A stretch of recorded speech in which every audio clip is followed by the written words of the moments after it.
Fuego Pizza presents SDP,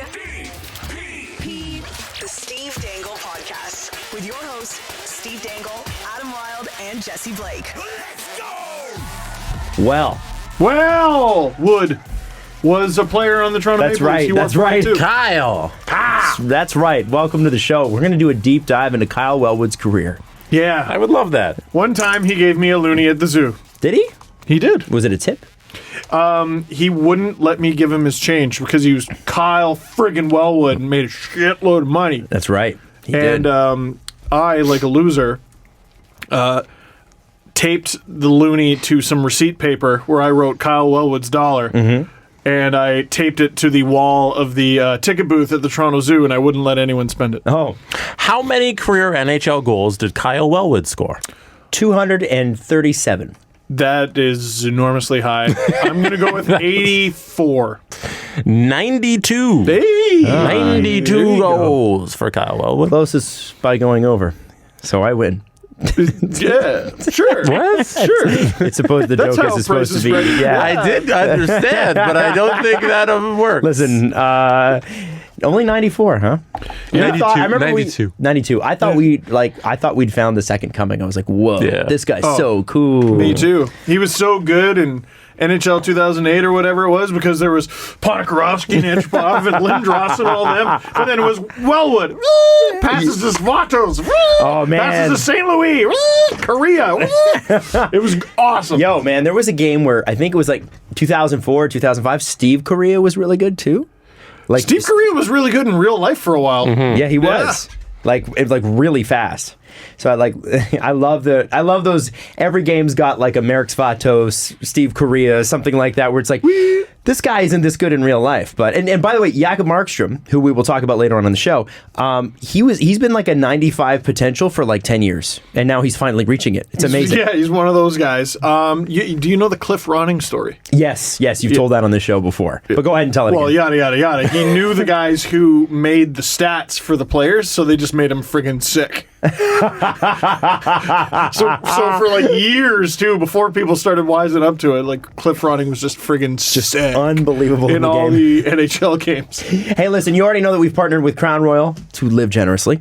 Our friends at Crown Royal have generously offered up a chance to win tickets to the Toronto Maple Leafs this season. If you are a resident of Toronto, visit crlivegenerously.com. That's crlivegenerously.com. And tell Crown Royal how you've been inspired to act generously for a chance to win a pair of tickets. Now, there are 9 prizes available to be won throughout this contest period, with the approximate value of each prize ranging from $422 to $834 tickets. So you know that these are expensive. And they're nice. Yes. The odds of winning each prize depend on the number of entries received by the applicable draw date during the contest period. The contest closes March 27th at 12 p.m. Entrants must be 19 plus and a resident of the city of Toronto. Selected entrant must answer a mathematical skill testing question. Oh, boy. Steve, you're out. Sorry. Yep. In order to win, good luck. It is crlivegenerously.com. And let's get into who wore the crown for last night. Live generously. Life will treat you royally. Why not? Why not? Pour yourself and a friend a Crown Royal, because we're going to talk about who wore the crown, where we, with the help of you, recognize a Leaf player each episode who gave it all for their blue and white. It's not what you have, but what you have to give. It's our town. It's our crown. It's brought to you by our friends at Crown Royal. Live generously, and life will treat you royally. Let's get into it. Steve Dangle. Adam, we always ask a very important question. Why not? It's a good question. Why not? Why not? Why not? If it's your job to stop pucks, why not stop them? Oh, Why not? why not simply stop the puck? Why not? If I were a goalie, I would simply stop it. Why not? So that's why I got to give it to Michael Hutchinson. Did you know that he has won in each of his last 4 starts? Wow. He's won each of his last 4 starts, which is not a thing we thought we'd be saying No, not at all. earlier this season. That guy was a Marley for a little bit, for a hot minute, if you remember. And he's allowed 1 goal over his last 2 games.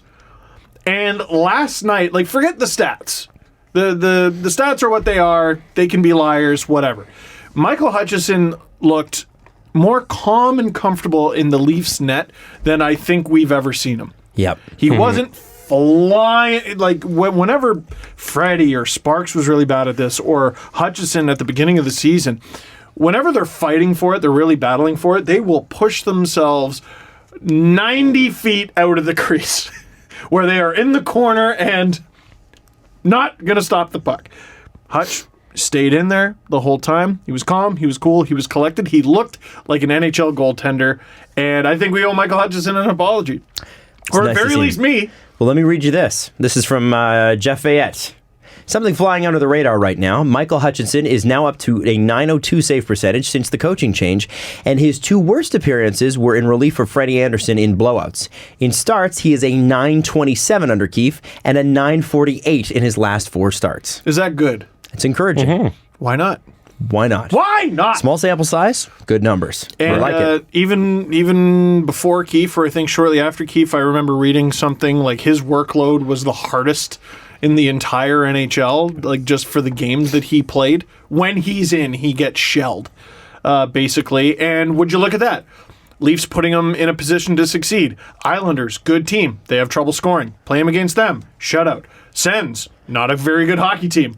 Play him against them. He wins. Who else? Detroit, not a very good hockey team. Almost shut them out until a bit of a controversy and whatever.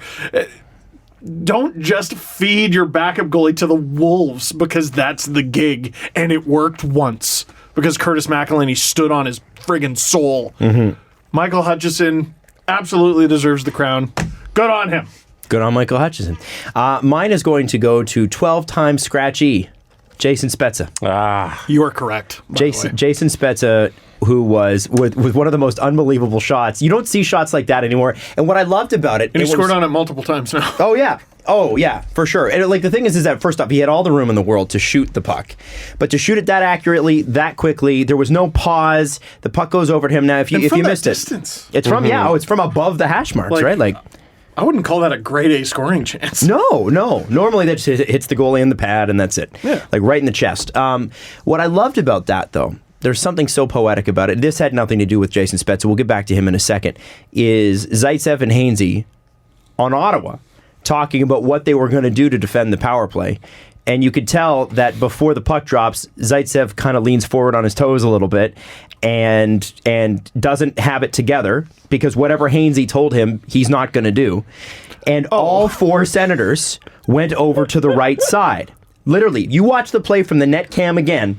Spezza is all alone. You got Hainsey and Zaitsev going up and to the right. You got both Ottawa Senators trying to get out to the point and to the wing, and nobody to cover Spezza. What an easy pass. Now, he buried it with a laser beam, but I do not miss that. No. I do not miss that. I think Hainsey was in the right spot. I think Zaitsev was just out to lunch again. I cut the Sens some slack on that goal in the video because Zaitsev and Hainsey are back. The Sens are in like a perfect box. And the way I thought it could have been played better is if Nemesnikov was more aggressive. But that would have required him to leave Hyman completely alone. And he's shooting friggin' 20% on the season. But here's the thing. You got 3 guys going to the right. Yeah. Zaitsev's got to handle, at least get in the way of, hurry, Jason Spezza. Do something. Right. He doesn't have to get down and block the shot. Anybody. Get in a passing lane. Do something. And it was the most Zaitsev and Hainsey thing I'd seen since last season. That's interesting because you didn't blame the defense at all. No, not really. You're looking at that play and you're like, it's the defense. Well, it's not. It isn't the defense. It's not necessarily the defense. Like Steve makes a good point about Nemesnikov. Sure. But where is Zaitsev going? If those guys are going that way, his job is to form a diamond, right? Yeah. So where is he going? I will say this. I didn't enjoy having both those guys on the team at the same time. I understood their purposes. I never in a million years thought they would be a pairing. Oh, it's great. Yeah, it's great. Were they a pairing on the penalty kill? I can't remember. Yeah, that was the penalty kill. That was Leafs PP2. Boy. Yeah. Boy, oh boy. It's great. Glad that's not a thing. But there was a couple plays, and I've seen a few GIFs, and I think Tic Tac Tomar had it today, and there was a few other guys who were throwing up some things. Jason Spezza broke through the Sens zone at one point last night. He looked like their best forward. Yeah, he blew right past several of the Sens players, and you think... Like, I'll be on record for saying this, and I want to take back a horrible take that I had that I didn't know I had at the time. When he was scratched at the beginning of the season, I came out and said, what's the big deal? This guy is supposed to be a fringe NHL player at this point. I didn't know he was this good. No. Nobody did. How could you? Yeah. How could you? He's also producing, he's out-producing his past 2 seasons by a lot. Yes. This is the best exactly. season he's had since his early 30s. Exactly. And so, like, he's got 8 goals in 40 games. He had 8 goals the last 2 seasons. Each of the last 2 seasons. So Yeah. the thing with Spezza is I could have never called this, but what an incredible surprise. And I didn't realize it at the time because we didn't know at the time that Babcock just did stuff because he liked it. Jason Spezza for staying positive, for thank God somebody got injured. So I think it was Mitch Marner got injured so Jason Spezza could stay on the team. Thank God you're my here. God, Thank yeah. God we have you. And Jason Spezza, you get my crown. Sorry, it was a little bit long. But man, that guy has been one of my favorite stories of the year. He was literally an afternoon away from getting waived. Yes. It's unbelievable. He's probably been like some healthy guys away from getting waived as well. Yeah. Like if we didn't get all those injuries, then who knows where he is right now. Thank God they waived Nick Shore, eh? Yeah. Yeah, and who got claimed and should have been claimed. I think Nick Shore is a fine player. Yeah. But not having Jason Spezza that often, too, it was the strangest thing. I remember the home opener. I didn't think it was that big of a deal. And then obviously more details came out. Yeah. It became a bigger deal. See, and I think a lot of people that were saying it was a big deal at the time knew stuff that we couldn't talk Right. about. Like they couldn't have said, yeah, here's what I know behind the scenes. So annoying. Like the first preseason game, he's the best Leaf. The best Leaf. The only guy Babcock criticized was Jason Spezza. And right away I'm like, this is going to be a problem, isn't it? Doesn't start the home opener, becomes his thing, almost lose him. He deserves the crown every time he laces up skates for an NHL game. Yeah, and it would have been so sad if it had ended in Toronto because he grew up a Leaf fan. Yeah. If it had ended with that afternoon waving. Someone would have scooped him up. Oh, 100%. yeah. No, but I mean, his career wouldn't have ended. It was just his career in Toronto would have ended, and that would have sucked. If that's his only memory of, It ends of playing before it here. starts, Yeah. Oh, that would be awful. Yeah. But anyway, Jason Spezza, you get my crown. Jesse Blake. Is just Jason Spezza what we hope Patrick Marleau would be at his peak? Well, Marleau got 27 goals his first year here. Yeah. So we got it. That's And fair. now people were like, well, 5 of those were empty netters or whatever. Okay, so we got 22. Sure. Actually, all of those goals in the empty net counted. I just. No, they're actually not goals. Oh, okay. Yeah. What was it? A power play empty net? Is it a minus? Yes. They take a goal away. Piece of crap. Can you score a shootout empty net goal? Oh. Or On the power play. double, triple not goal. And it's a secondary assist. I don't know. Anyways, so yeah, I guess he's not. Well, Marleau, remember, hey, we got a winger for Matthews. LOL, nope. No. Nope. Spezza, I don't know. He's just a good player. He is what they needed Patrick Marleau to be this year, but for $700,000 instead of a 6 1/4. Right. I'm wondering. I don't know if you have to check the Crown Royal rules and regs, but I'd like to give a negative crown Whoa. to Mitch Marner Whoa. Why? for stopping in the middle of a power play to put his knee down on the ice, take off both of his gloves while NHL hockey is happening around him, and tie his skate. I What mean, the hell is that? don't- he what scored is the that? OT winner. Yeah, he makes up for it. He made up for it, but I remember because we didn't see that, right, in real time. I think he ducked beneath Because there was a boards. 2-on-1 they have to show. And there was a 2-on-1. It wasn't until the replay where I'm like, I've never seen that in my entire life. No. Have you ever seen that? No, never. Have you ever seen that? Never in my life. Because And it's an absurd thing to do in the middle of a game. I don't think I've ever even seen, like, I've seen an NBA player have to put their shoe back on because Sure. it came off. Guys tie their laces all the time in basketball because your team can hold the ball and bounce it in a stationary spot so that the game isn't happening. Yeah. And if you throw it out of bounds, I don't think it's a penalty or a foul or anything like that. Soccer, I don't even think I've seen it. I've never seen a hockey player take their gloves off. Like, what? Imagine if one of the Sens had been like, is he actually, and they just start swatting his gloves away. they should have. Yeah. Oh my God. Teach Like, him a lesson. Brady Kachuk doesn't swat. Alternate opinion, though. You have to admire the confidence. Yes. He literally believes that he can do anything. And I want him to have that kind of confidence. Now, I don't want him to... He did say after the game, I think, not my proudest moment. Yeah. Oh, Like, I he think said he he questioned- should have gone to the bench. But I want a player with his skill set, which is great, to think he can do anything. That's the kind of I don't hate confidence. that. I don't hate that at That's all. got to be Mitch Marner's energy all year.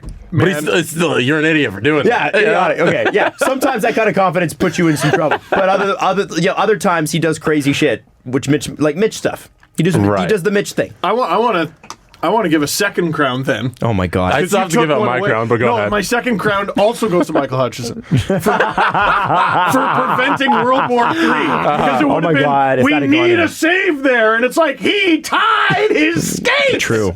And that's the back and forth True. you have for the next 2 years. Oh my god. That would have been unbelievable, and that's the point between making the playoffs and not.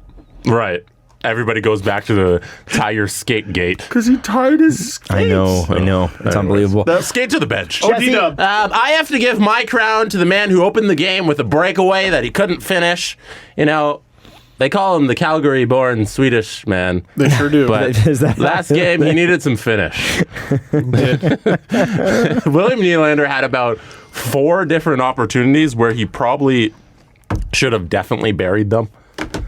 Unless Anderson didn't stand on his head all game. He turns into Patrick Waugh against the Leafs. It's the unbelievable. most annoying thing ever. So half crown to Anderson for stopping the Leafs' best goal scorer right now, William Nylander. Wow. As of late, well... Matthews. But yeah. we'll bend the rules a little. And then a full crown to William Nylander for having so many scoring chances and for that beautiful pass to Mitch Marner to bury the OT winner. True. Absolutely. There you go. That was, by the way, we'll get into that in a second. That's who wore the crown for this week, brought to you as always by Crown Royal. Next time the puck drops, why not? Why not? Live generously and treat your Leafs crew to a Crown Royal Old Fashioned. Now, Steve, we have a special guest coming on, but let's delay him. Can we delay him? Yes, we can. Hold on. Send him a text and tell him 4:30. Okay. Just do that right now. I So we're will. going to be... Steve's got something he wants to show you. And Okay. I'm going to set this up, but I'm not going to tell any of the story. But if you've had a tough day, prepare to have the cockles of your heart warmed. Okay? Yeah. Okay. Sent the text. Was that very loud? Slam your phone Extremely very loud, hard. yes. Oh, Otterbox. It's all good. Hey, can we get this on camera? Can we? It's like... Am I doing it right? Am I doing it right? There you go. So I got this. It's me wearing Talking a to the crown. mic. Talking to the mic. It's me wearing a crown. Beautiful. And this is from Sydney and Jim, who Sydney tolerates me at the post office whenever I'm mailing all of you my books. And she Aw. gave me this very nice thing, and also a letter for Jesse, and a dang it's thing, and a bunch of other stuff. What does Jesse's letter say? What does Jesse's letter say? Do you want to read it, or is this a private thing between you and Sydney? Let me look it over. He's checking for swears. Yeah, can you imagine? It's just full of swears. Dear Jesse, I also think the Washington Wizards Aw, city jersey looks like a dick and balls. it's very sweet. Because It she's says, very sweet. Hi, Jesse. I like to watch the Steve Dangle podcast, and that is how I know you. I've enclosed the stamps from this year's Black History Month called Colored Hockey Championship. Yes, they spelt colored the American way. Ironic that it is put out by Canada Post, eh? I work at Shoppers Drug Mart in the post office. When I saw these stamps, I thought of you and the podcast when Akim Aliu was brave and shared the abuse he endured at the hands of the trusted hockey industry. I wanted you to have them to celebrate the history of hockey as it should be. Thank you for the research you do every podcast to keep it going and provide insight for us who watch it. Sydney. Sydney. I won't read her last name. Yeah, that's probably a good idea. Thank you so much, That's so Sydney. sweet. She also gave me a letter to give to Akim Aliu. I'm going to try. Does Akim Aliu listen to this show? I very much doubt that. Well, I think you messaged him on Instagram. I messaged him once. Oh, you did? He messaged me back. Oh, yeah. okay, So I'll he's try to pull some responsive. strings. We'll see. there you go. I'll give him a shot. And he had, I want to say, 2 points in his first game in Czech Republic there. Oh, all right. So shout out Sydney. Wow, Sydney, thank you. I really appreciate that. So you don't want to say who our special guest is? Not yet. Not yet. No. Not yet. Why not? I'm sorry. So the Leafs game last night, Mitch Marner actually said after the game, he's like, yeah, we knew it would kind of be boring. DJ Smith basically tried to play the defense thing. And I mean, really, we've talked about the Spezza goal. The Ottawa goal was the Ottawa goal. Like, it was fine. It was good. But the game was a bit slow. It was a bit like nothing's really happened here. Although, towards the end, it seemed like the Leafs were like, okay, can we just end this? Yes, so they we did don't have try to go to win it in regulation. They really did. It just seemed like the Sens had 3 or 4 guys clog the slot at all times, and they tried to catch the Leafs getting frustrated and pinching. There was one Justin Hall pinch where I was like, what possessed you to even think that was a good idea? But I think after a couple failed 2-on-1s, thank goodness, they finally figured it out. And, I mean, Hutch was great. Hutch was great when he had to be. Leafs didn't make it too hard on him. Yeah, it was a bit of a boring game. And I theorized in the video that, Travis Dermott is out of the lineup because he's sick. He's probably the most sick. I'm willing to bet there's a bunch of guys on that team who are sick because it's 20 players, not including coaches and staff and all the reporters that they talk to. Those people get sick too. Like, I'm willing to bet some of the Leafs are battling. For anybody who lives in the Toronto area, you probably know that literally everyone is sick right now. So I don't think the players will escape that. The start of this year, I've been sick 3 or 4 weeks to start the decade. I believe it. Yeah. The only time I wasn't sick was a week and a half ago. I'm now finally getting off another cold. It's just awful. It's been a brutal winter. Yeah. Brutal for that. Adam's got tuberculosis. Yeah. I flip and hope not. Oh, sorry, coronavirus. Listen, I get vaccines. I know that they do bad things to your health, but it also saved me from tuberculosis. Yeah, there you go. I couldn't think of it. If you see someone wearing a mask, by the way, I'm kidding about vaccines. By the way, No. I believe in vaccines. Yes. Anti-vaxxers, stop it. Stop. Anyway, continue. People wearing masks, they're on team your side because they are keeping their germs to themselves. Yeah. And they don't want your germs. So the majority of people you see wearing masks, they wear them because they're sick, not because of fear of getting being sick from you. That's how it is in the Asian culture, and I assume the people wearing it here have adopted that. But that's why they wear it. Not because they're scared of you. I didn't know that. They're sick. I thought they were scared of me. Right. So then I went online and I tweeted about it from my fake Twitter account so I can be racist. Oh, God. Or just blatantly real Toronto Sun Twitter account. Anyway. Is that what happened? Oh my God. Oh, very much so. Wow. Hey, guys. Also, can I just throw out one please other... Please. Since we're on the conversation of sickness and diseases, Kevin Gravel...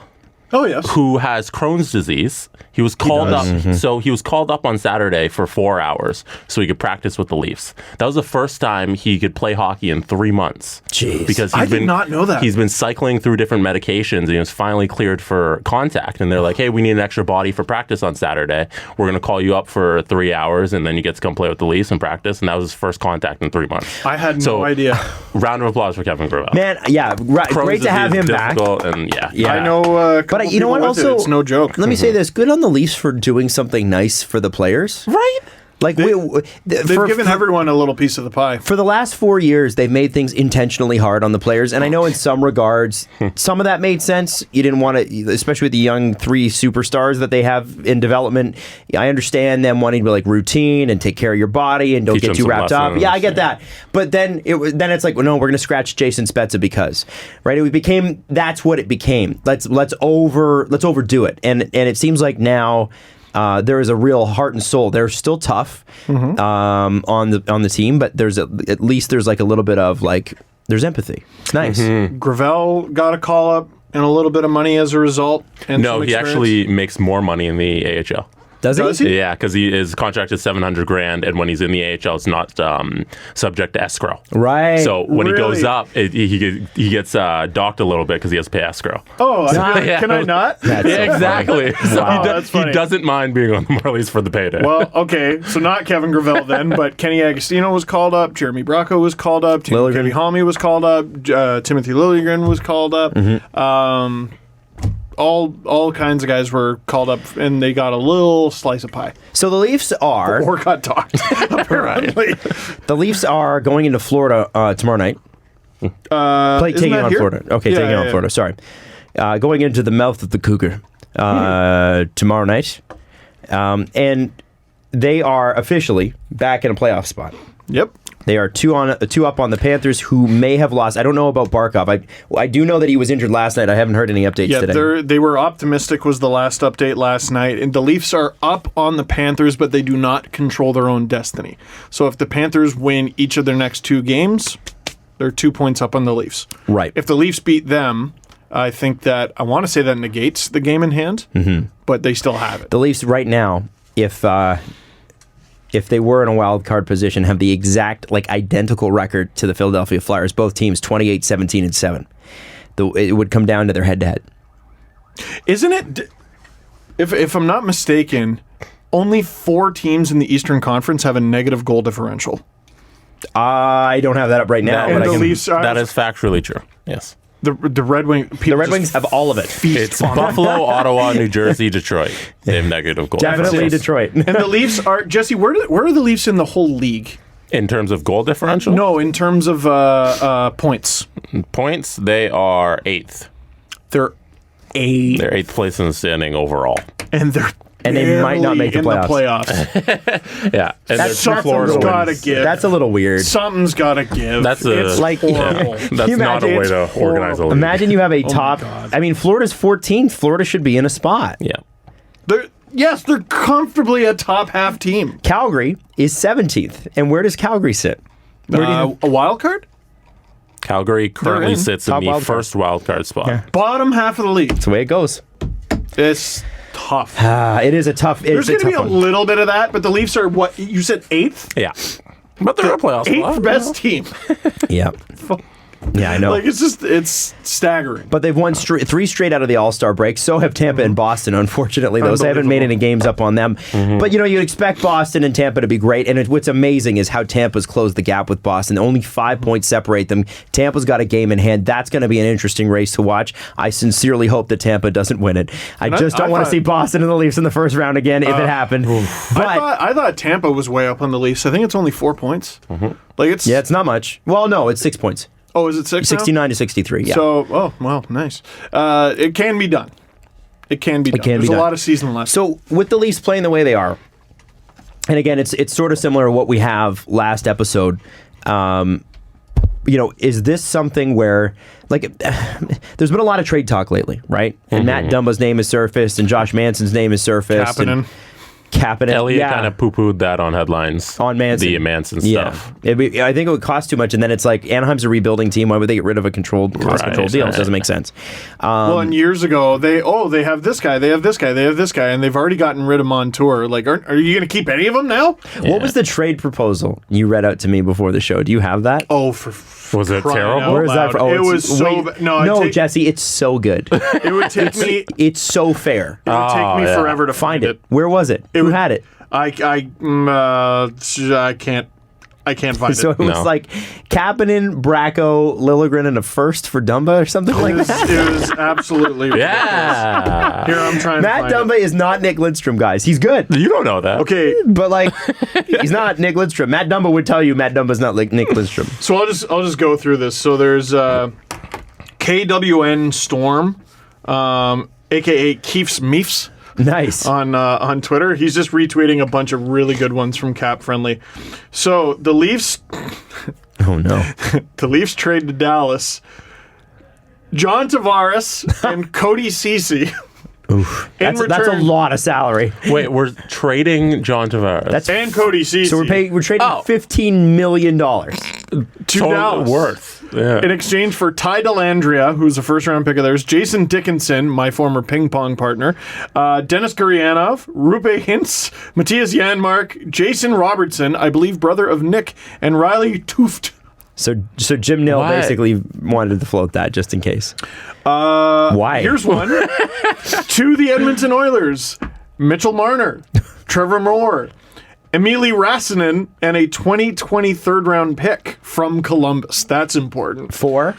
Jujar Kara, James Neal, Dmitry Samorukov, Tyler Benson, a 2021 first from Edmonton, a 2020 second from Edmonton, and a 2022 first from Edmonton. Why? All right. And I found it. Ah, here we go. To the Leafs, Matt Dumba to Minnesota, Kasperi Kapanen, Nick Robertson over my dead body. Jeremy Bracco, a 2021 second-round pick, and additional details, it says for some reason. Cody Ceci. Just additional. By the way, the reason that you needed to include Nick Robertson in that initial trade is because they need to have a defenseman back if Matt Dumba's going to go. Absolutely. Right? You know what I'm saying? They can't be out of pocket. Right? Thank God. Thank None God. of those people are running the Leafs. So those are just people on Cap Friendly trying out trades? What is that? I think so. I think so. It's just funny. think so. That's fun. Hey, I do have a question, though, since you mentioned John Tavares. I haven't answered, damn it. Is he underperforming? I That don't think became so. apparently that was a topic of conversation in Toronto radio this week because Nylander's been really good, because Matthews been really good, because Marner's been really good. Somehow, by the way, Nylander's playing so good that they finally shut up about him. This is the first time in 4 years, guys. It's happened. But Guys, we're starting to look stupid. yeah, guys, we cannot hammer this On a home. 5-game goal streak. How do we criticize Second one this year. Yeah, guys, we have but we do have a number one center who is not putting up point a game numbers. He's just it's like Barely. 0.98 points per game. Oh, no. John Tavares. Yes. Well, John Andy's a Tavares. -6. Oh man, I don't pay him $11 million to be a -6. Zach Hyman's a +12. So no, let me So ask he's 3 times as good. Now, I think that's probably somebody who just didn't do their research and showed up for work and said, I'm just going to talk, which happens. I don't know. You should do your work. You should do show prep. When you hear something like I don't that, know. I don't actually know who said this, by the way. I have a pretty good sense of who did, but it doesn't really matter. The point is, why is it that there is a need to always find things are going well, especially with those four. Those four guys out there for the overtime winner. No Tyson Barrie, no defense, no Martin Marincin out there.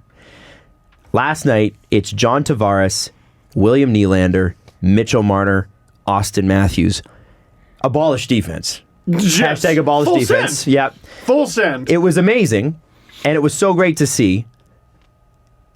And why is it that we have to pick at something? Why is it that you can't just enjoy those four guys and how lucky you are? It's the Mason Raymond rule. We've talked about this for years. For sure. And hang on to that for a second. Sure. I want you to go back and look at the last time the Leafs were good like this, which is the late 90s, early 2000s. Arguably, maybe not even then. No, dude, they made the conference final twice. Come I know on. they made the conference final, but they weren't a regular season juggernaut. They weren't. They were fourth, fifth. Okay. Yeah. And their best Which is players, what they are right now. yeah, in a normal Yeah, league. this is and this is in the dead puck era. But their best player, Matt Sundin, rarely got up over 80 points. And I understand it's the dead puck era, but there were still guys hitting 90, 100 points. I don't think he ever scored 40 as a Leaf. I don't think he did either. And that's the thing is, you gotta just take a step back. This is breathtaking. This is history. At the end of this season, there will not be another team in Toronto Maple Leafs history, which is well over 100 years now, 103. In 96-97, Sundin had 41 and 94 points. In And I'm pretty sure they missed the 01-02, playoffs. in 01-02, he had 41 and 80 points. So there you go. What we are looking at. 01-02. Yeah, 'cause you know I think- how hard that was. Oh, yeah. And I think that was when he was playing with McGillney. But the point is, that was amazing, by the way, when him and McGillney So good. linked up. They gave him a winger once ever. They're well in line to have four guys combined for close to 200 points. And I don't know, again, Tavares missed some time, Marner missed some time, both of them missed, I think Tavares missed 7 games, Marner missed 10. Oh, more than 200 points. Maybe 200, we'll see. Oh, yeah. But the point not more than 200, 400 points is I what was I'm about trying to say. say. Yeah. Wait. 400. I don't think in Leafs history, even in the insane, crazy scoring era in the early 80s, Where they were bad. where they were terrible, and Rick Vaive scored, the Leafs goal scoring record. I don't think they saw anything close to that. Matthews is on pace to not just pass Rick Vaive, but shit on him. blow out of the water. Well, Yes. I hope he doesn't shit on him. Rick's apparently a very nice guy. He's always Nice been nice man. to me. He has never killed me at the Easter Seals tournament. So, so the point I'm trying to make here is we are watching history. Try to enjoy it. Please try to enjoy it. Try Nothing, not. Nothing needs to be wrong with Matthews, Marner, Nylander, or Tavares. Well, and I have a theory with him. So he hasn't scored in 5 games. 1, 2, 3, 4, 5. Yep, that's how long it's been. And it's a slump by his standards. He scored 47 last year. It was by far the most he had ever scored. So, it's kind of tough when the standard you set for yourself right out of the gate in the biggest market in hockey is 47. Yeah. It's going to be difficult, but there are a few annoying injuries for hockey players that I think you just sort of forget about. Knee, back, high ankle. You Even see, wrist. Well, I was about to say knee, back, and high ankle. You see groin as well. You see the effect it has on a player. Oh, he can't really do this anymore. He can't really do that. The annoying ones where the player is flying around at the speed you're used to seeing them fly around at are finger and wrist. Bobby Ryan's career, right Bobby there. Ryan's career, hand. And I said it about Tyler Johnson. Oh, yeah. Guy couldn't shoot the puck in the 2015 Stanley Cup Final. I don't care how fast he skates around. I wonder how much the finger's still bugging Tavares. Because I look at him skate around. He looks as he always has. He's in there. He's still difficult to take the puck off of. And you can tell he wants one bad. He was whipping the puck last night. I think it's his finger. I think it's still bugging him. And the wrist takes a long time, too. You guys broken anything? You ever broken anything? I broke my wrist playing football. Ooh. It was in practice. It was so stupid. It's never Valiant. It's always I broke my wrist on the last play of the year, but we won. I wish. At the end of practice, we got to play British Bulldog, and we do like in full pads and everything. No. So it's like you're in the playground, but you're doing it in the football field with a bunch of football players. And then I got tackled from behind, and I went down. And I tried to break my fall with my arms, which you never do. Yep. And I broke my right wrist. So And what? then, How long did it take to recover? It was a while. I think it was like a 6-monther. Wow. Yeah. So even if I know a finger is, That's a good break. It was because it was right on the wrist. Ooh. So it was like really damaging. has it ever been the same? Yeah, I think it's back to normal by now. But it was a little bit. It was like a year later. It was Yeah. kind of back to normal. Is that your pitching hand? Yeah. Same hand. Yeah. Same arm. Yeah. That sucks. It did suck. I couldn't play baseball. Oh, damn. Yeah, that's pretty bad. The reason I ask is, Jesse's break would be much bigger than what Tavares went through. Because it's like one bone versus like a smaller bone or whatever. But you can imagine, even if it's a third of that, John Tavares would just be coming to the end of fully recovering. Yeah. And this is a guy who's played on it night after night after night after night, which is going to extend how long it takes to recover. So yeah, I could see that. I can absolutely see broke that. his finger and missed 6 games. Yeah, You're telling me That's an absurd thing to it say. hurt. There were some things. Now, Yeah. I got to ask you, and I don't want to get too into the weeds about Kasperi Kapanen. Well, obviously, we're going to find out tomorrow. But from what I understand and what we saw from Sheldon Keefe last night, this does seem, and I don't know, we could be proven wrong. I've heard rumors. Oh, I don't want to get into the Yeah. rumors. No, I know. No, this seems discipline related. Oh, it's definitely discipline related. It reeks of Late for practice, something like it that. reeks of Kadri. I was right? about to say the same thing. It's a Kadri suspension. Yeah, they put him through the same things. Kadri's suspension was disciplinary, but also slightly convenience because I believe it was the final 3 or 4 games of the season. Yeah, it was just go home. We're done. Go home, we're done, but also we're trying to tank for Austin Matthews, which they almost missed out on by 1 point. So, Nas shouldn't have done it, but hey, thanks. Just the same. Kasperi Kapanen, the fact that the team is rubbing his nose in it a little bit. They're creating this suspense about it. They had him at the game and not away from their rink. And they kept showing him on the broadcast. Yeah, so there's no speculation that, hey, maybe he's sick. And they straight up said he's not injured.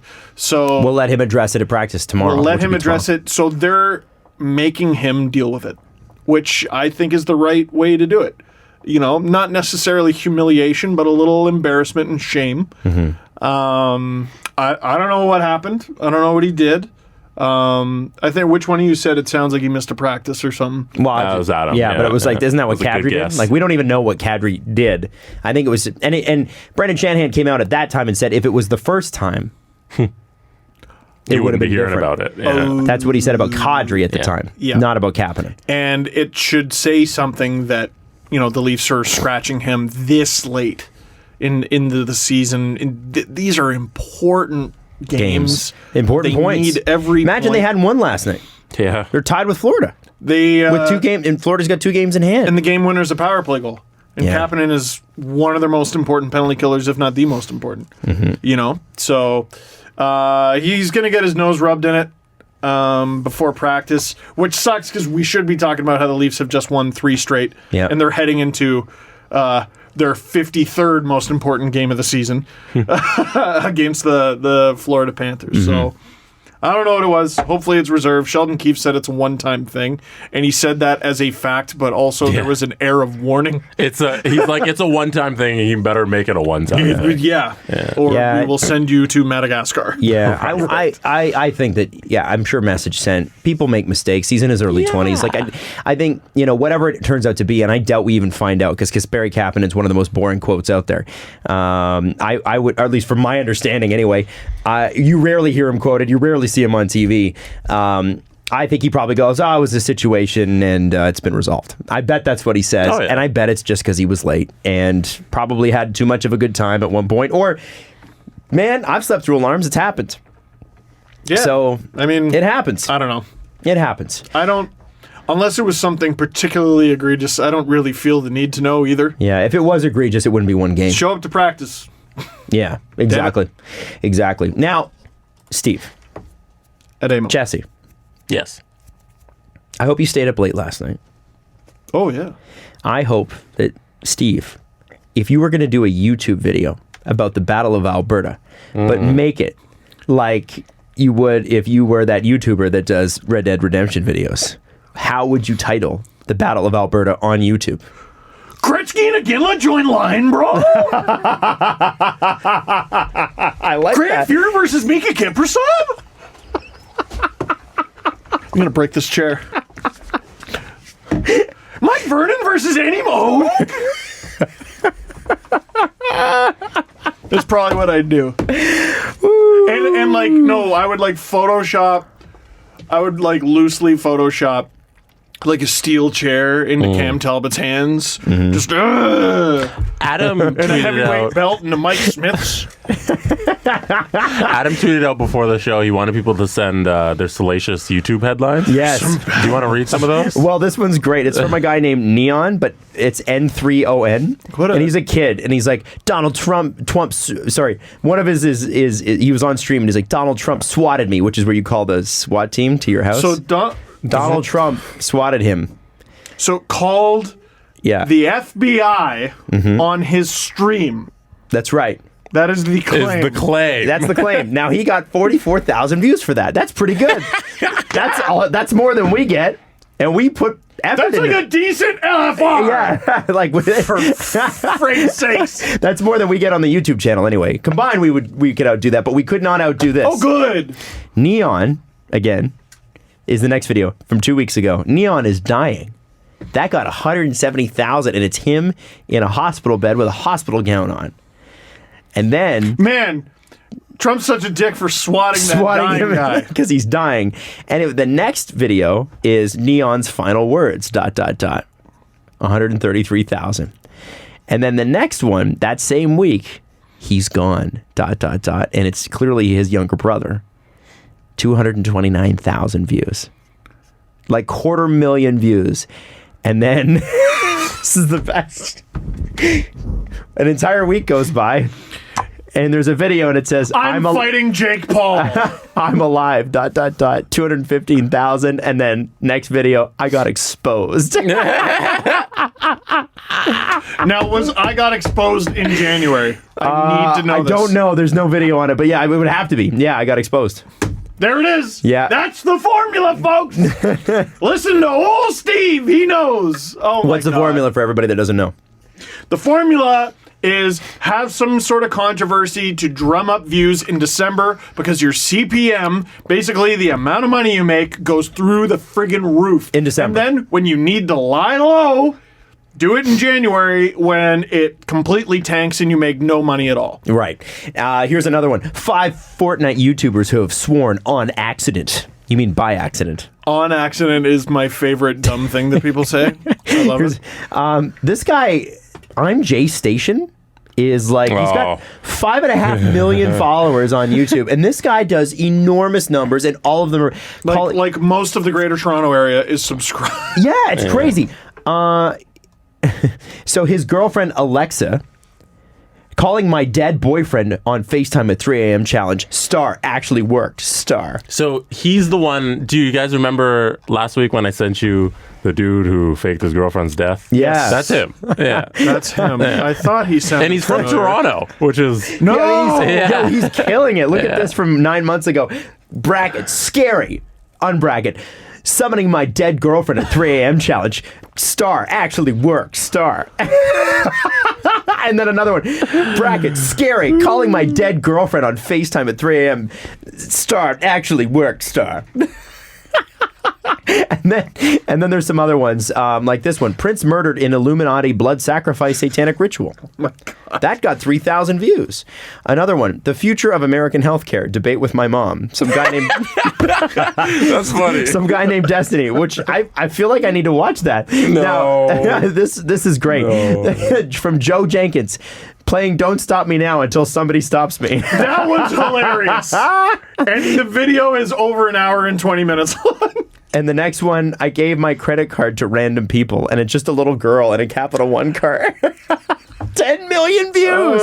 10 million views, guys! Why do I try? What are we doing? What about the Simon Christopher show? Oh, please read that It one took out. me like 9 years to hit 10 million views. Please read that one out. That time I drank laxative and super glued my butt shut. And this other one, and I don't know who that... Cooking with sex toys. 2.4 million views. Why try? Okay, all Why? right. Like, what's the point? Here's You ever another one. wondered? Here's one. Official Duck Studios. Can I beat Halo before the rubber bands crush my TV? So he put 4,000 rubber bands on his flat screen TV, so they're pulling, and he wants to beat Halo before the TV dies.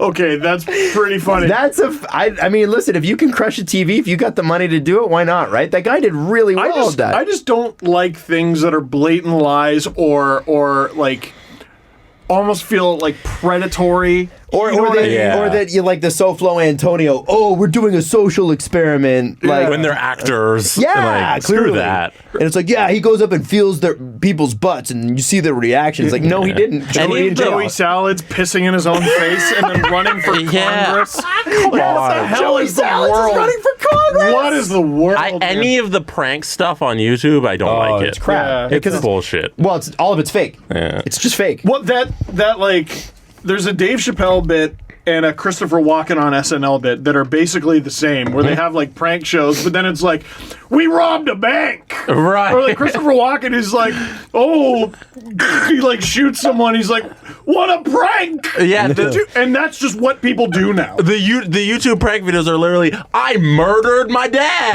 Yeah. And it's like, that's not a prank. You murdered someone. And then Threw my cat in the pool. Hey, who's drowning today?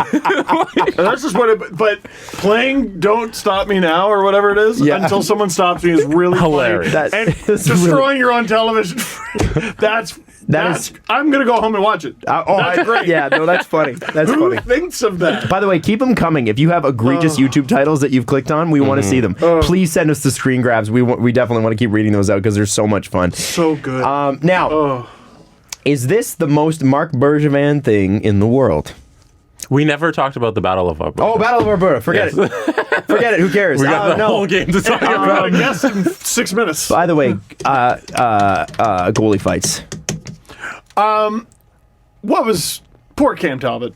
Like, you're talking about, Because Darnell Nurse told him, go fight Mike Smith. he literally got like elementary school bullied into fighting someone, got beat up, and then was coming in for relief of the Flames' wicked starting goaltender. He's been so hot, had one bad game. Talbot's job is to come in relief, and then because he A, got goaded into fighting, and B, got beat up, got kicked out of the game, and Rittich had to go back in. And the Oilers are like, sweet, because they just Light 'em smell up. blood. Because, yeah, he became enemy number one. There was the Matthew Tkachuk asking Zach Kassian, hey, I want to fight. You know, hey, man, I really appreciate it. All that nauseating hockey guy code stuff. Yeah. But then Rittich throws it all out the door when he does the stick flip after a shootout win. Like, come on. I don't care. I loved it. Yeah, I what do still you- I loved loved it. It was delicious. But it's ammo, right? It's ammo for the Oilers. Great. You can do Is it? but you better win the Because next time. I saw that and I didn't think anything of it. I was like, oh, the guy celebrated The guy winning was a happy. game. It didn't happen No, to your it's team. 'cause he If someone showed did that to the emotion. Leafs, And did you see Leon Draisaitl's thing? He stared him down. Disrespectful. Oh my God! Well, yeah, he was. Yeah, it's disrespectful. Personally, I wouldn't do that. Like, shut up. Shut up. You won. Personally, I wouldn't You do were that. like the leading scorer in the NHL. You got 4 assists. Like, and I know people are like, well, the media asked him. The media asked. Well, of course they asked him. media. He's the leading scorer in the league. I wouldn't have done it. Meanwhile, when Gaten Haas, I think it was, had the penalty shot and he scored, all the Oilers were like, do the stick flip, do the stick flip. You see the bench. I think it was Yamamoto going, yeah, do the stick flip, which would have been amazing. the best, thing but is, heaven forbid. The Yeah. thing is, what Leon Draisaitl, I know. Come on. What Leon Draisaitl needed to say there was, yeah, and I guess that didn't work out too well for him. That would have been friggin' good. Right. That would have. They're not going to see him till April anyway. I want the Who cares? Oilers to play the Flames in the playoffs more than I want to breathe. Yeah, absolutely. Come on. I think Calgary and Edmonton, there might be a civil war that starts between Calgary and Edmonton fans, though. Like, they might actually, they might attack each other. Yeah. I think there would be they would meet in Red Deer and then duke it out. It would be crazy. Oh, yeah, you'd have to evacuate Red Deer. Yeah, just for your Like, own send safety. provisions to, and Ron McLean's doing his bit. Like, listen, my hometown is going through it right now. Yeah. Oh, yeah. It sounded like on the broadcast that the fans in the stadium were about 50-50. Just and every time Edmonton would do something, you get the huge pop. I had no idea they traveled like that. I thought there'd be enough Calgary fans Especially there that Calgary. they'd buy them out. Well, I think the Edmonton's got a bit of the Toronto thing where their fans are more passionate because they've been so frustrating to watch. And now that they're really good, it's sort of like, all right, now we're ready. Where I think Calgary fans are a little bit used to that team being pretty good. They've been pretty good for a while. I know they've missed the playoffs a couple times, but Edmonton always shows up in Calgary because they just love it. It's just a shit-kicking awesome rivalry. Oh, it's awesome. Yeah. No, Well, it is I now. love It was a little dormant for a while there. I mean, they always sort of hated each other. Someone, like, when was the last time there was a rivalry this heated between two actually good teams that have a legitimate shot of facing each other in the playoffs? And the tweet I saw was Philly-Pittsburgh 2012. Oh, that was great. And Pittsburgh should have straight up won the cup. They were good enough to do it, and they just let Philly drive them insane, and they lost the whole series first round. Yep. It was awesome, though. It was and awesome. That and Fleury couldn't stop a friggin' beach ball. So here's hoping that they meet in the playoffs at some point. Although part of me thinks, because Calgary's now in a wild card, it would be kind of neat for them both to get through and then play in the second round. Because then there's more on the line. Sportsnet would not be opposed. Yeah, right? That would be super dope. And that would make sure that another Canadian team got to the Eastern Conference final. Right. Like, Because they haven't had luck with that at Sure all. not. First year, 0 for 7. Well, I mean, you can't account for that. Right. Like, you can't. First time ever? Yeah. It was unbelievable. First time ever they went 0 for 7? Yeah. Like, how do you. What are you going to do? No, anyway, For crying out loud. it was such a pleasure to watch. That was the most fun I've had watching hockey in such a long time. Like that's exactly what you want. And I don't think you need, like, this is where the whole NHL, the way they do the standings at the end of the season falls apart for me. You don't need the standings to create rivalries. They just happen. Oh, yeah. And your job is to encourage them. The problem is the NHL doesn't encourage them.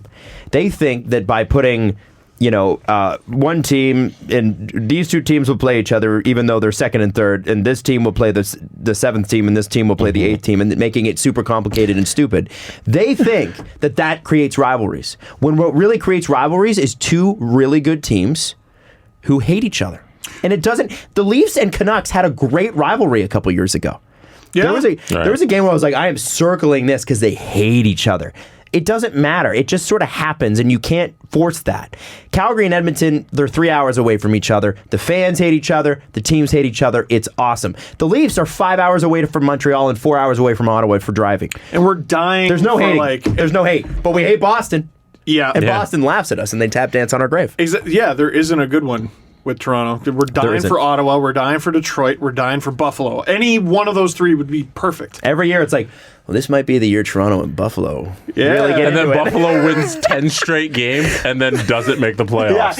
And Last 2 years in a row. What the fuck? What do you make of this? So, someone was saying, "Oh, Battle of Ontario, it's so dead now," and I was like, "Well, I mean, half the Sens were Leafs last year, and there's a couple Sens on the Leafs now, or who were Sens last year now on the Leafs." What do you make of the angst coming out of Calgary about Milan Lucic doing absolutely nothing yesterday? Dude, what's he there for then? Exactly. I don't care if they're your friends. Punch No, someone he in did the face. right thing. You can't take an offensive threat like that out of the game. Yeah, you that's need true. him on the ice to score goals. Absolutely. That's what true. Lucic is there for. Yeah. You know He what? did the And- smart thing for his boys on the ice. That's what I said. Like, Leaf fans, remember a few years ago? Oh, we got to get Lucic to play Boston.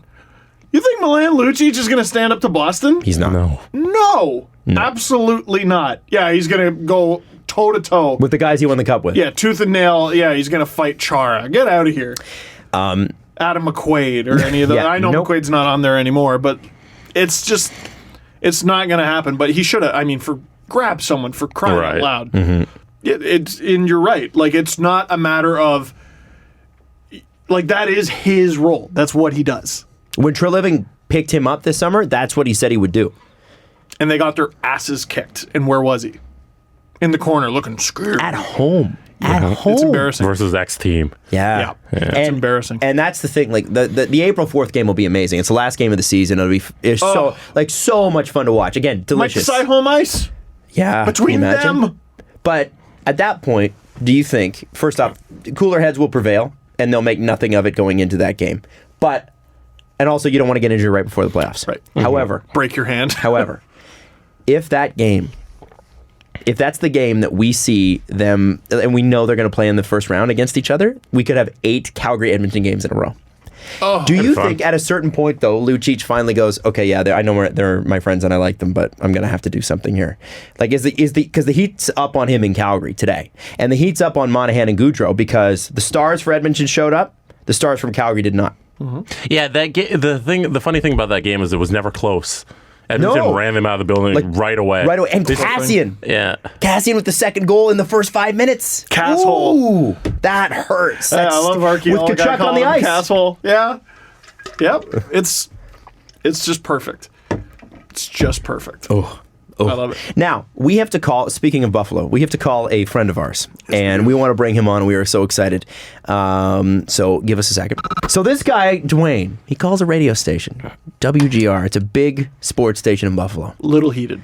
Little angry with what's gone on in Buffalo. And you've probably heard the clip, and if you haven't, you know what? We'll link to it in the bio at YouTube, so you can check it out there. This call is one of the most epic phone calls any of us have ever heard on sports radio, and we're going to bring him on right now. He is a Buffalo Sabres season ticket holder, as he so eloquently put it in the call to WGR. Duane S39, or Duane Steinow to his friends, thank you so much for joining the show. Woo! Duane, that conversation, wow. Well, and he DM'd me just before coming on. He goes, swearing? No swearing? Because it was really hard not to swear when I called in for that rant. Yeah. You can swear, Duane. You can swear. That's fucking phenomenal news, boys. Duane, man, okay, so like, why that day, and why that moment? There have been a lot of. You could have done that call in 2015. Yeah, this is more than losing, right? You know what, guys? 2 weeks before this, Bulldog, one of the hosts, he went on like a kind of similar rant, and it just, I don't want to say I was inspired by it, but I remembered it, and just, I took my sister to that game. Like I'd never been to a game with my sister before. It's kind of like a last second thing, and just watching that game was the closest thing I had ever seen to the previous season, which in my opinion, after the Sabres had their little 10-game win streak, it was just absolute misery. The passion wasn't there. I mean, it was bad, man. It was bad, and that was like watching the previous season. And then just hearing throughout the day, just a lot of fans seeing on Twitter, people call in, just kind of stating not the exact same things I was displeased about, but it just kind of kept building into me all day. And I'm just like, I was on my way to the gym, and I'm just like, you know what? I'm just going to call in, because I'm a regular caller, and I just called in, and in the beginning there, I said, I'm going to organize my thoughts as best I can, and I'm pretty good at articulating my thoughts. And then right there in the beginning, I kind of got like caught up in my words, and in my head, I'm just like, fuck it, just go. Yeah, that's what I like to hear. Just go, and it's I didn't expect what happened to happen. I was just another fan, just frustrated, angry, and just I just fucking went off. Yeah. So it's so much more than wins and losses, right? So a big part of your rant was knockoff jerseys, and I had no idea what you were talking about. What were you talking about? Okay, well, one of the biggest things over the past month was, the biggest, just going back to the team itself, the biggest thing about this team was, and I stated it right in the call, is the competitiveness is there. Ralph Kruger is getting a lot out of these players, and it has been a lot different. Like they haven't been out of games, every game up until, a few weeks before the All-Star break was entertaining. We weren't miserable at the games anymore. Jack is having an unbelievable MVP-like year. And just he went on that tear until he had to miss a game where that streak he was on. Like we were glued to the TV, we were glued to the ice when we were at the game, and it was just so much fun. And then just the biggest thing about this season, the 50th, the golden season, was the 90s night, the odd night, 70s night, just each night commemorating each era of Sabres hockey since they've come into the league. And 90s night was the big one because the trending thing on Sabres Twitter, social media is the wanting to bring back the goat head jersey, the old black and red jersey. Yeah, so in my opinion, that was my favorite era of hockey. That's back when the Sabres-Toronto rivalry was at its highest. That was great. Daniel Brienne. Oh, my favorite. My favorite playoff series, hands down, from my childhood. It had nothing to do with those deep playoff runs we went on in what we call the slug years. It was that semifinals, Buffalo-Toronto, Hasek-Cujo. That series was unbelievable, and I was 11 or 12 years old, and just that was glued to my TV. I had season tickets with my dad. That was back when it was still Marie Midland Arena, and just going to those games with him, it was just that's when I really think I fell in love with this team, and just like I want to play hockey. I want to play goalie. Hasek was my hero. LaFontaine. LaFontaine was no longer the team at this point, but it was just.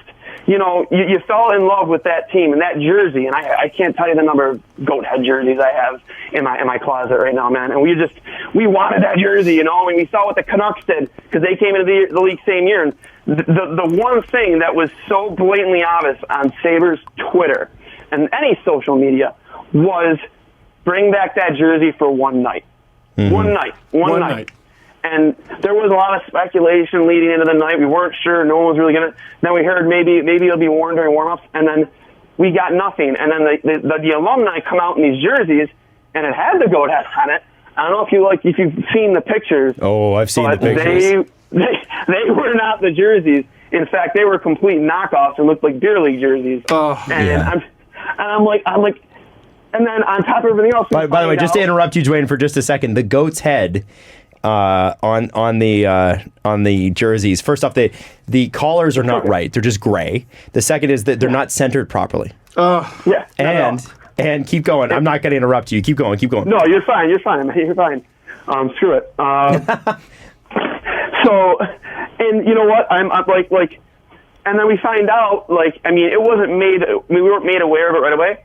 But Dave Andreychuk on odd night. Then I will say this: the Sabres on odd night. They gave each I don't know if you've seen the pictures, but on each section, they dressed the arena up like the Odd, and that was an unbelievable idea. They put a shirt representing the section, the color shirt represented the section of what the Odd was, to the KeyBank Center. So, the upper deck were oranges, so they had orange shirts on every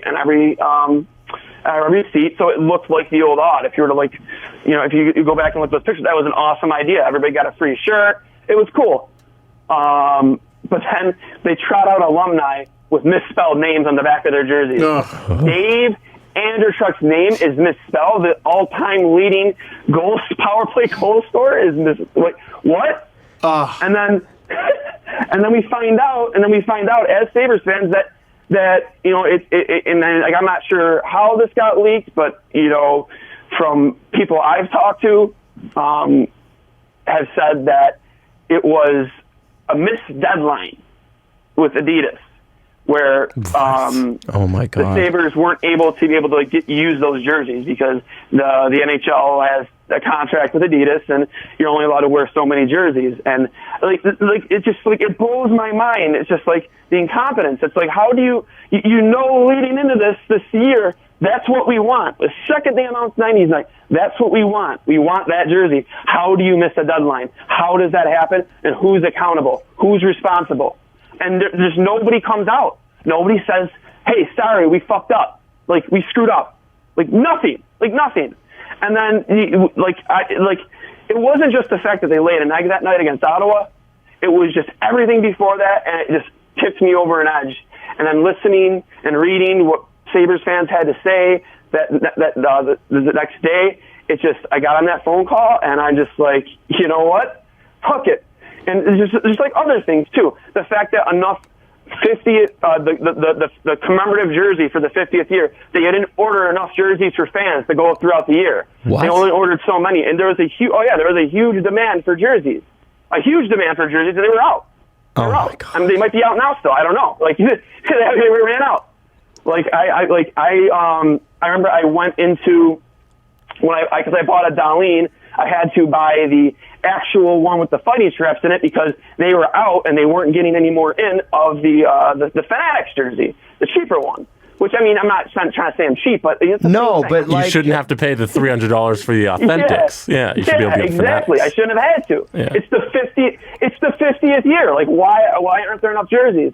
And there are other gripes too that I've heard from other fans. It's when you get commemorative banner night for this, why aren't there enough banners for commemorating this night? It's only the first 10,000 fans. Well, the arena seats close to 17,000, 18,000 people. Why is it the first 10,000 fans? I get it. It's all about money and stuff. But, when for 9 years we've been paying our hard-earned money for your product, and this is the way I look at it, man.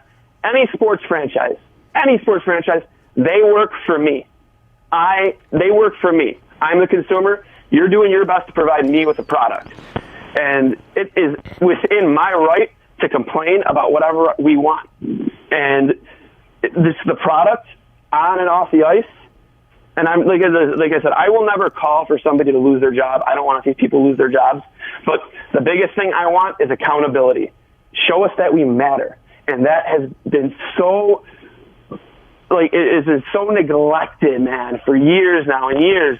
And people want to point, and I agree too, since they bought the Bills, and I'm since the Bills have been bought, and they've been thriving, and we feel like the Sabres fans, we feel like this redheaded stepchild sitting in the back seat, with the windows down in the middle of winter, yeah. What the hell is going on? It's very specific. What about us? We just talk to us. Just make us feel that we matter, man. It's just not there. Duane, it's not there. Yeah, I mean, man. First off, you got to start a podcast, man. Right? Or YouTube channel. You have got to do this, and not just you guys. Just throw this out there. You guys are from Toronto. We're from Buffalo. I'm from Buffalo. There's a lot of Eichel Matthews talk all the time on Twitter. You guys, I mean, I'm always willing to talk Sabres Toronto. Anytime you guys want, man. Well, fuck it. I don't give a shit. That's great. No, and listen, you said something very interesting there, and this is a complaint we had for years, especially at the beginning of our show when the Leafs were awful. And that is, it's like, you work for my dollar, and what have you done for me lately? And so, But that was wins and losses. that was wins and losses. You even take it beyond that, right? We're talking about getting alumni's jerseys ordered on time with the right name. and there's no excuse for that. No. None. No, there's not. There is no excuse. Mike Green with the Washington Capitals years ago complained like, hey, I when I was scoring 30 goals, I used a certain type of stick, and I wish I could still use that type of stick. A blog, Russian Machine Never Breaks, actually got fans to give in their jerseys. Or not jerseys, their sticks. Their signed sticks. And he used them in NHL games. You can't tell me the Sabres couldn't... Yes, it's a story. It's a real story. And you can't tell me the Sabres couldn't have done something even like... Imagine how they could have spun it. Hey, guys, we messed up. We didn't get these jerseys in time. But how about you bring in your own jersey? Yeah. The alumni will wear it onto the ice for the ceremony, and they'll sign it for you after. You can't... I'm looking on eBay. You can get one that I'm pretty sure it's authentic for like $60 to $120. Like, they couldn't drop like a grand. I bought a Stu Barnes jersey like 6 months ago from a thrift store. Stu Barnes! I'd get my Doug Gilmour Sabres jersey. Yeah. You know, it's frustrating, and it's sad to hear, because listen, this is a franchise that has had, I mean, much like the Leafs, a lot of close, maybe, almost, and a lot of heartbreak. No goal. What do you think? What do you think needs to change? Like you want accountability. I mean, the Pagulas, there was so much hope and happiness when they bought the Sabres, because they had the money to keep them there.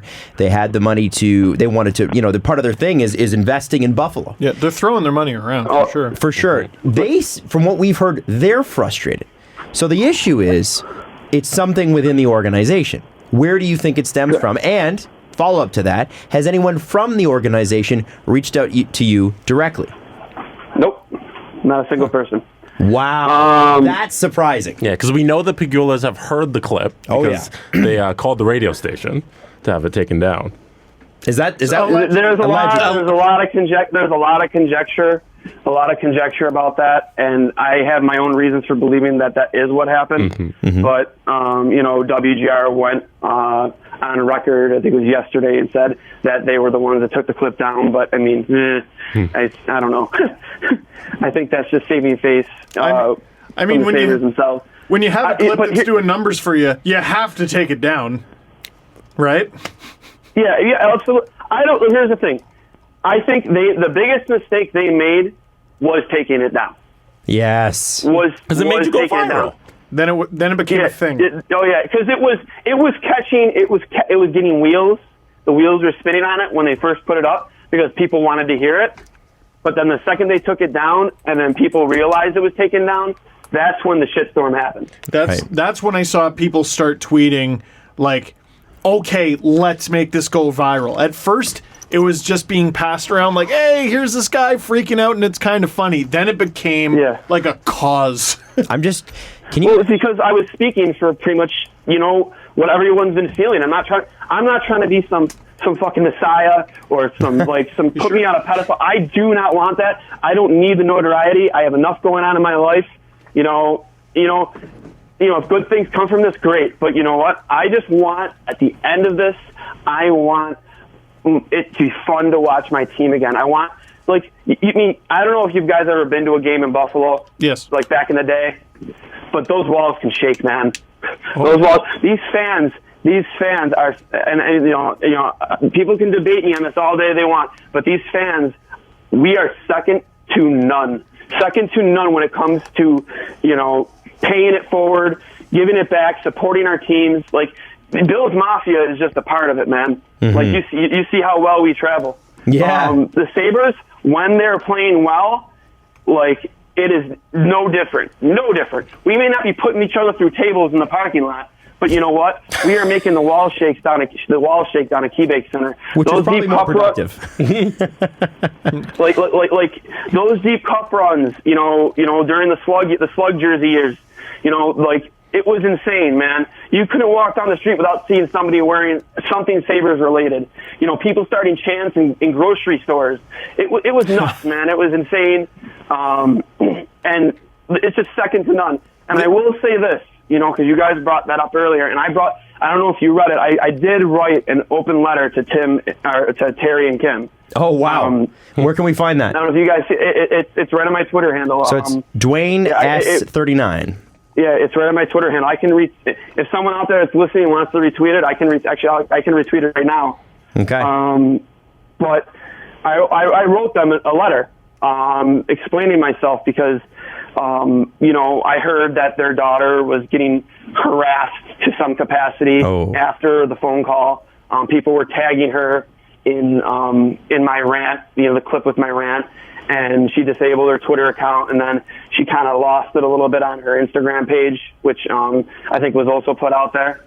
You wrote a thing out, and I apologized. I apologized. Listen, I'm not. Obviously it wasn't my intent for anybody in your family to get harassed. I do not endorse that. I do not condone it. And, if anyone thinks that that's okay, they can have words with me. Because that's not what I want. Nobody in that family should get harassed. Because it's my firm belief, and I've been defending them for years, that if it wasn't for Terry and Kim Pagula, neither hockey nor professional football would still be in Buffalo. And I truly believe that, man. Donald Trump might fucking own the team right now if it wasn't for Terry Pagula. Right. And you know what? What reasons did this man have to buy a hockey team or a football team on top of that? His net worth was billions. He was in oil. He had no reason to come here and buy either of these teams, but he did. And if you just take a walk downtown to Canal Side and see what's happened in Buffalo since he's, put his roots here, it's insane. It's night and day, man. It is night and day. And Buffalo is a place where people want to visit again. It was bad for a while, but you know what? They have literally made this place a destination. There's a reason why a lot of professional athletes, when they're done with their careers, retire here and stay here. And they've made it, a place where that can happen again, because they care about the city. They do. If they didn't care about the city, then why would they do these things? And I'm not sitting here trying to bootlick or anything like that. It's just the truth. I truly believe that that family cares about us. It's just, I'll be forever grateful for that. But just because I'm grateful for that, just because we have hockey and football in this city because of you now, it doesn't take away from the accountability part of all this. Mm-hmm. You just can't, it feels like there's a people become complacent, or they've become complacent. It's no matter what, they're still going to buy tickets. They're still going to show up to games. This is they're still going to be there because we're a hockey town.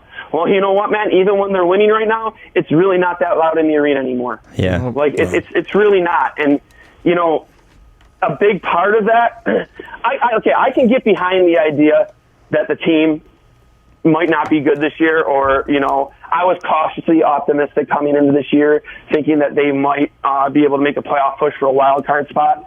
That they'd be competitive against the better teams like the Leafs, like the Avalanche when we play them, who knows now. The better teams in the league, Tampa Bay, we'd be able to skate with them. Yeah. But my expectation, we're going to the playoffs. The first year coach, come on, you got to get real here, guys. Mm-hmm. We're in cap hell, absolute cap hell. We had to orchestrate a trade for Michael Frolik. With Marco Scandella in two separate trades. I have nothing against Michael Frolik, but he's a decent penalty killer. But he's not what we needed. He is not what we needed, and it's a big in part because of the cap situation us and a lot of other teams are in.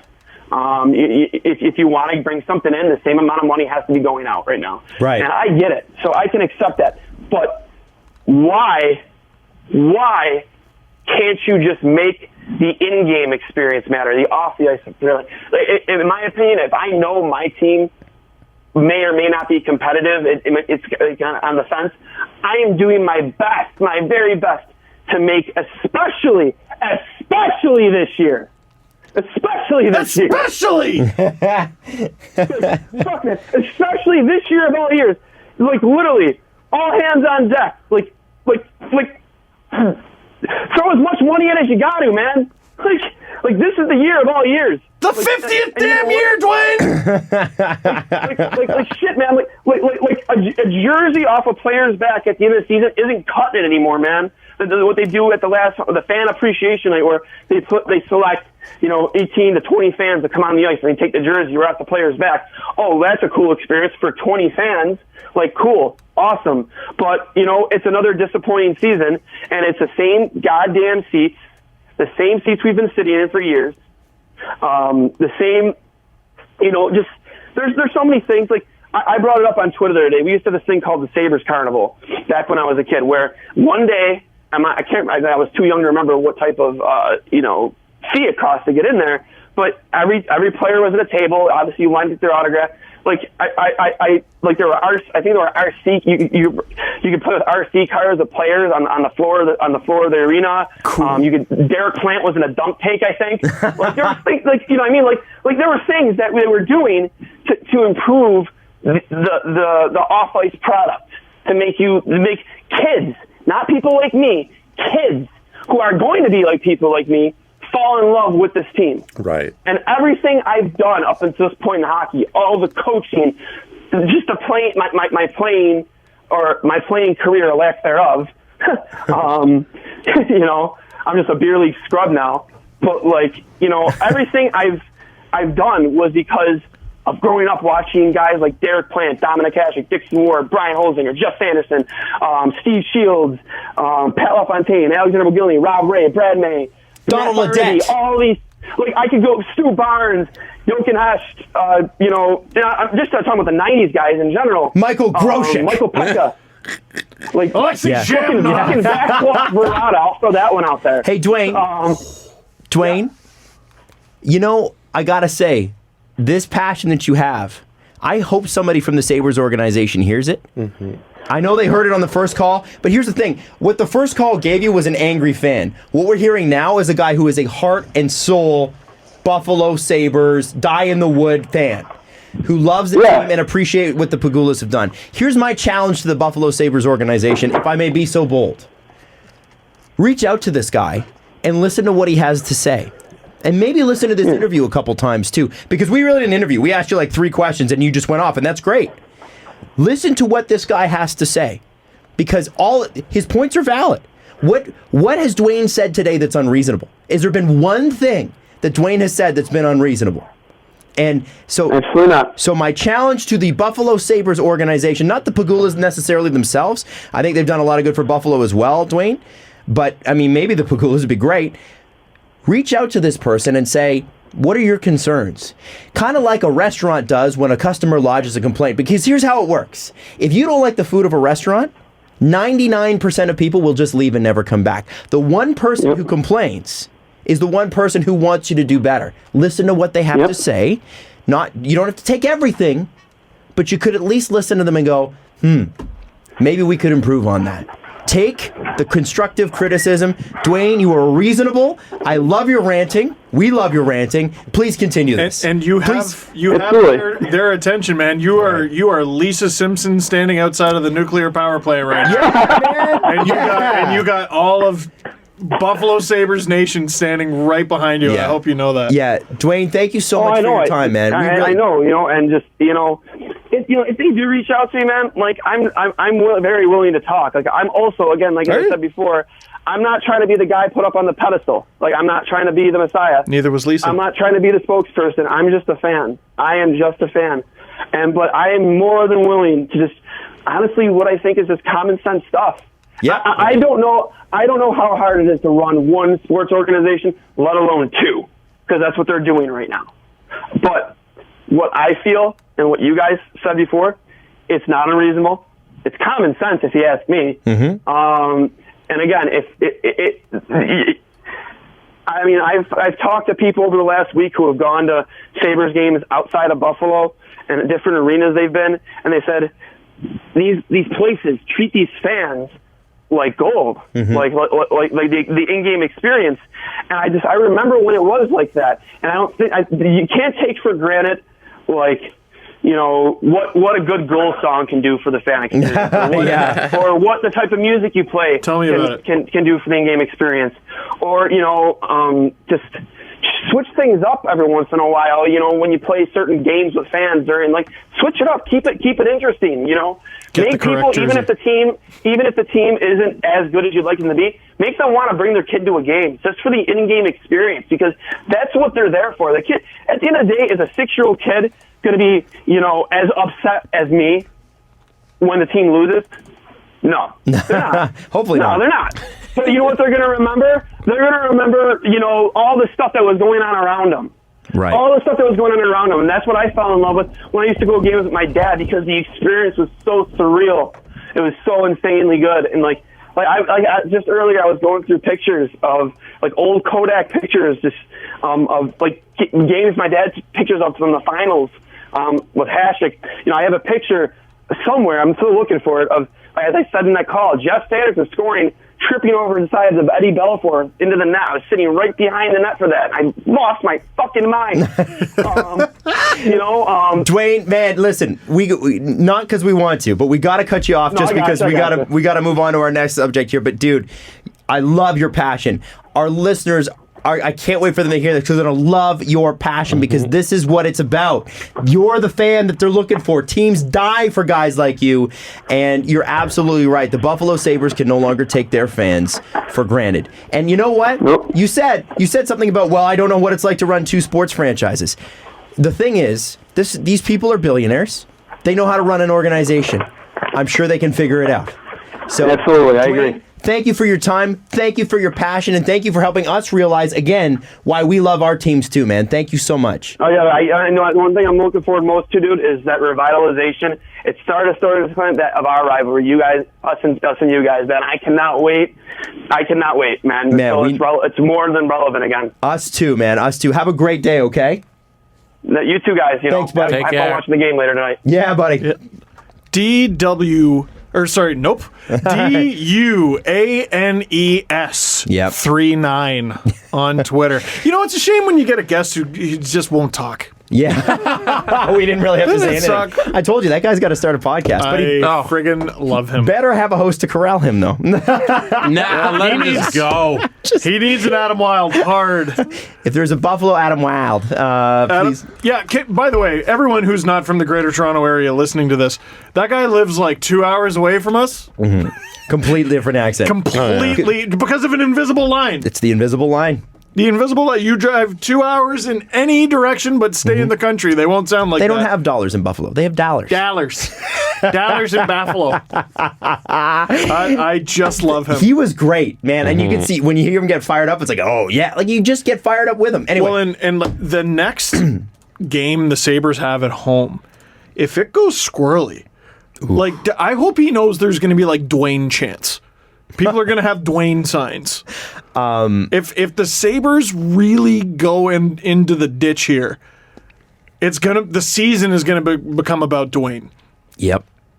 It's wild. Now, I want to quickly mention one thing. Shout out to Islanders fans who once a year gather in one of the cheaper sections and cheer for the refs. Yeah. So applauding all the... One of the best things. What a great idea. In all of hockey, it's one of the best things they do. They're cheering. Great call, ref. Great signs. Every icing party. they go, yeah!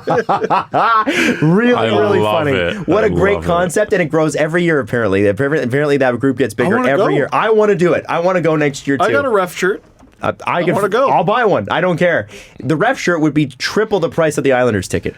I got one for $3 at a flea market. That would be triple the price of an Islanders. No, I'm kidding.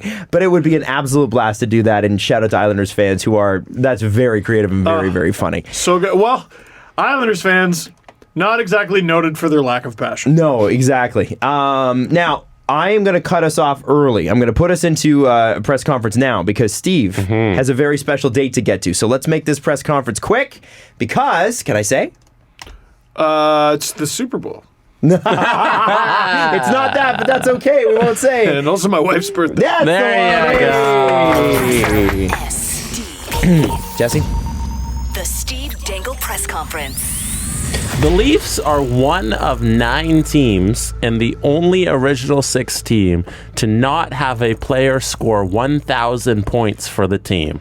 Very Wow. sad. Wow. Is the first player to finally reach the milestone already on the Toronto Maple Leafs, or will we need to wait longer for the chosen one to arrive? I think that's from Adam Zepp91 on our Reddit page. The first 2 are on the team. I think Marner does it. I think Matthews does it too. Yeah, Marner becomes the first. Yeah, he's probably always going to put up more points than Matthews. Yeah. Just not score as many goals. But 1,000 points would be, say they average like 80.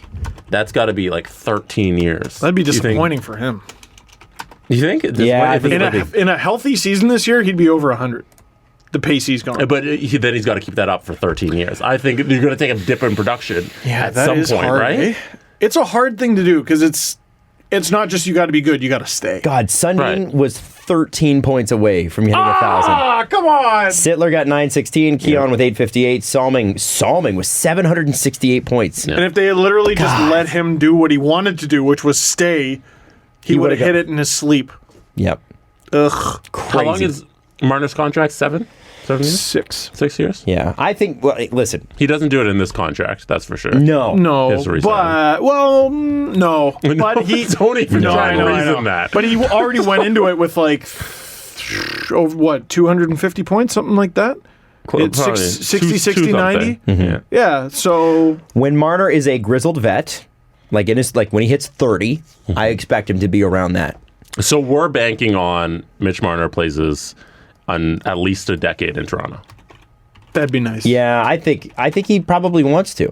Now, if Matthews sticks around too, which I think he wants to as well, Matthews has so far 147 goals. Okay, Points. That's a lot, right? yeah. Now in points he's got 226, but in this particular case we're talking about goals for just a sec. Okay. To get in the top 10 for the Leafs in goals total, you have to get into. He would push Ted Kennedy out, which would be sad, out of the top 10. Ted Kennedy had 230 goals. So Austin's about 90 goals away from doing that. So he does that in the next couple years. Yeah, he does that this contract. Potentially by the end of next year. Austin Matthews may take over. And in fact, I'm going to say if he doesn't get injured, he will take over top spot on the Leafs all-time leading goal scorers board by the end of this deal. It is 420 goals. I want it. I want it. Because he is Well, no, still it's getting only better. 5 years though. His is only 5 years. So if he hits close to 60 goals this year, and then goes into his prime scoring 60 goals a year, That's asking 60 a lot. times 6, It's asking a that's lot. 360 goals. He could easily hit it so before 30. yeah. Why don't we lower the bar? Guys, I think Austin Matthews is going to hit. You think he's going to average a 60-goal season for the next 5 75. years? 75. No, you guys think I'm nuts, but Alexander Ovechkin has. No, he hasn't. Yeah, well, if you want to point out the greatest example in NHL history, yeah. He's Guys. the greatest goal scorer in the history to ever Right. of any human to ever play hockey. That's the Okay, level. so he's in 50s. He's in the 50s. What are you talking about? Listen, I think he can do it. I if- want to believe the way Adam believes. I believe. Same. I believe. So stop not believing me. You know what? He's right. Even if he scores 40 goals a season, 40 times 5 is 200 goals. Okay? Okay, there. So 200 plus 147. Now we're talking better numbers. That puts him. There we go. That puts him squarely in, I believe, 4th. Yeah, and then Right give above him- Ron Ellis, right below Dave Keon. And then give him 3 more years, and he'll do it. Actually, he could do it the next year after that. Because it's makes me 300. Yeah, because 365 goals to 420 is not. Man, That's that's not 60. too It bad. makes That's a me lot. so sad that so many Leaf players who are in the top 10 in so many categories are guys like fans outside of the Leafs fan base probably don't even know. Yeah, never heard of. Like our Flyers fans, like I know Ron Ellis. Even Leafs fans. How many Leafs fans are big Bob Pulford guys? Yeah. Couldn't yet even he's- tell you what era. There's no point in the 102 year history of the NHL that the Leafs have ever had the best player. Never. Never won Never. the Hart. I Never wanna say won the Hart. Someone won the scoring race in, I want to say 40s. it was 38. Oof. Or But something. they've never had the best player in the NHL, which is a shame. Who was their last rookie of the? Oh well, Austin, and then last before rookie that, of the year was Austin. But it was in the before that- 50s. Yeah, I think it was Teeter Kennedy. Yeah. Yeah, it's a long time ago. So, and weirdly, the Leafs shooting percentage is the best shooting percentage all time is listed here. Oh. Gary Roberts at 20.4%. And Gary Roberts played 2 seasons here. What's the minimum shots?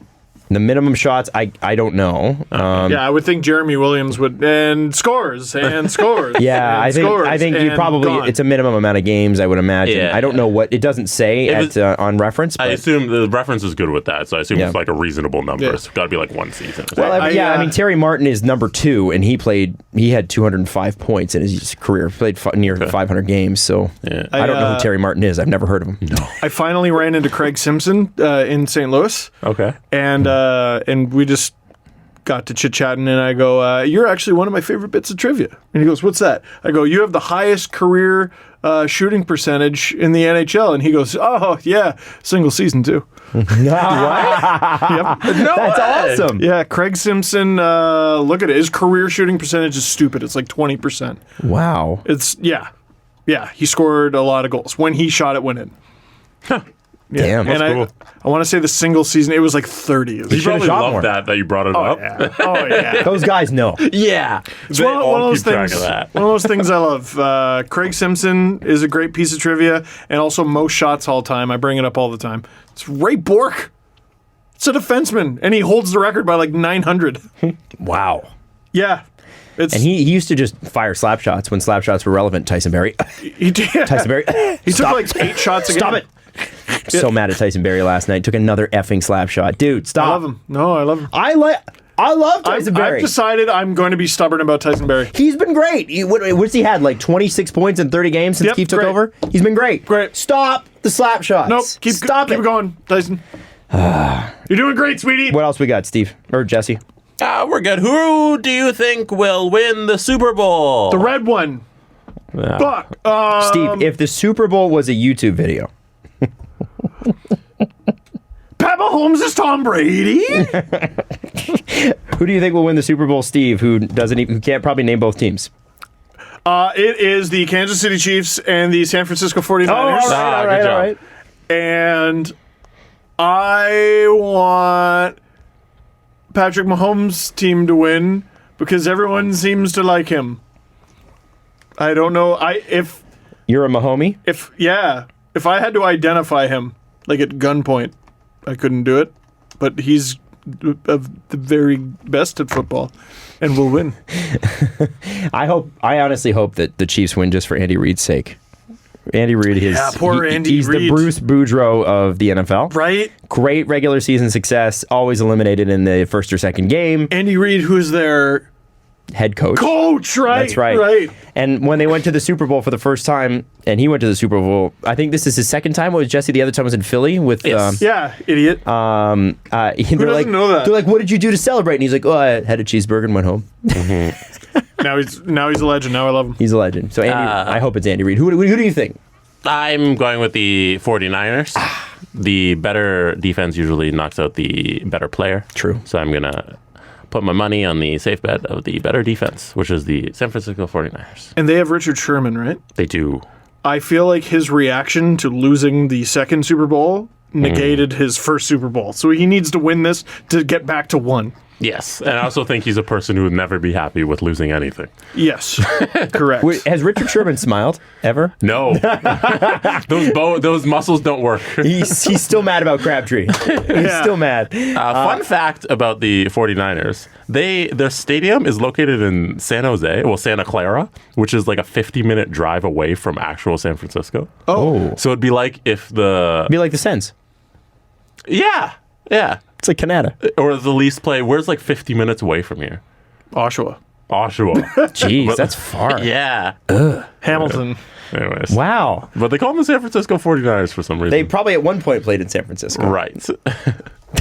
San Francisco's mission to have a team that plays there and is called San Francisco. Wasn't They there? have won. Maybe The that has Giants. something to do with the fault lines. Remember that? Was it in the 1990 World Series? They had an do you earthquake know? and it fell. There was like an ESPN. It was live on TV. That's what was a big deal. Yeah, like during the World Series. the stadium started to fall apart. Like there was an earthquake. So I wonder if it's something to do with that. Interesting. I don't know. I don't know. I'm sure we'll hear from San Fran fans that are super drunk on Twitter tonight. I'm cheering for Patrick Mahomes. And anyway, I want to shout out everybody who is tweeting proudly that they've never heard of the NFL and don't know who's playing. Oh. You are edgy. Well, how about you yuck everyone's yum today? If there's something you should take pride in, it's not being able to take joy in something that most people do. Good line. So, hey, listen, enjoy your game or don't. Go Duane! I'm cheering for Duane! And we will see you Wednesday. Love you.